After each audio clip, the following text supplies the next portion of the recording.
இன்னொரு பெயர் மலை ஆசனம்.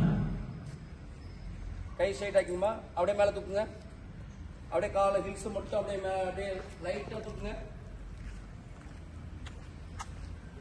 அப்படியே காலை இறக்குங்க.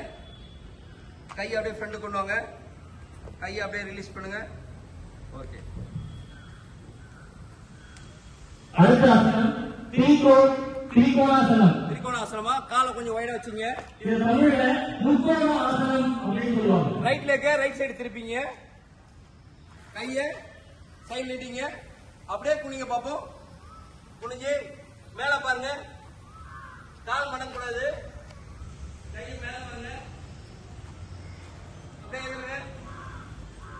கால் ஸ்ட்ரைட் ஆக்கிங்க. ரைட் குனாயிங்க. போய் காலை லெஃப்ட் லெக் லெஃப்ட் சைடு திருப்பிங்க. கையை ஸ்ப்ரெட் அவுட் பண்ணீங்க.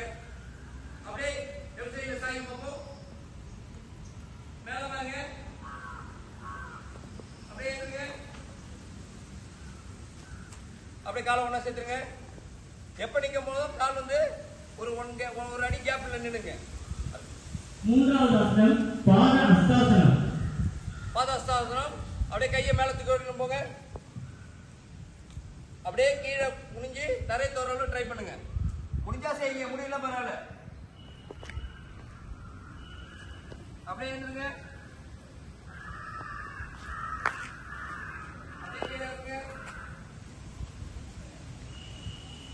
நான்காவது ஆசனம் விருட்சாசனம்.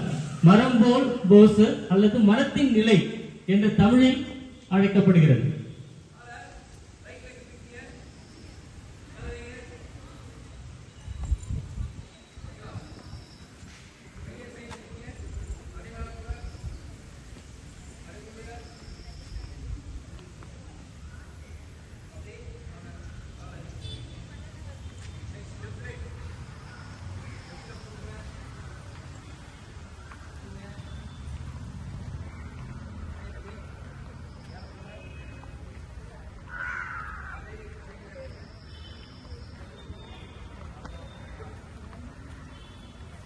ஐந்தாவது ஆசனம் அர்த்த சக்கராசனம்.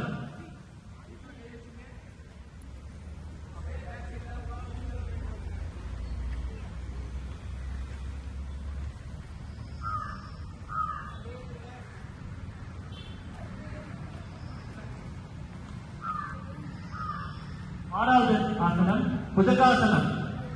இதற்கு இங்கிலீஷ்ல கோப்ரா போஸ் அப்படின்னு சொல்லுவாங்க.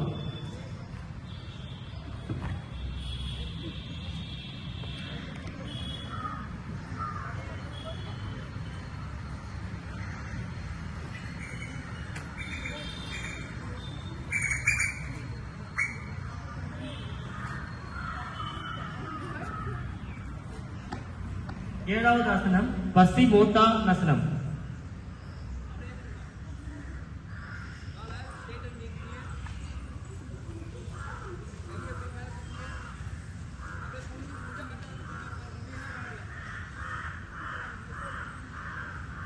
முடிஞ்ச அளவுக்கு செய்யுங்க, ரொம்ப கஷ்டப்பட்டு செய்யாதீங்க.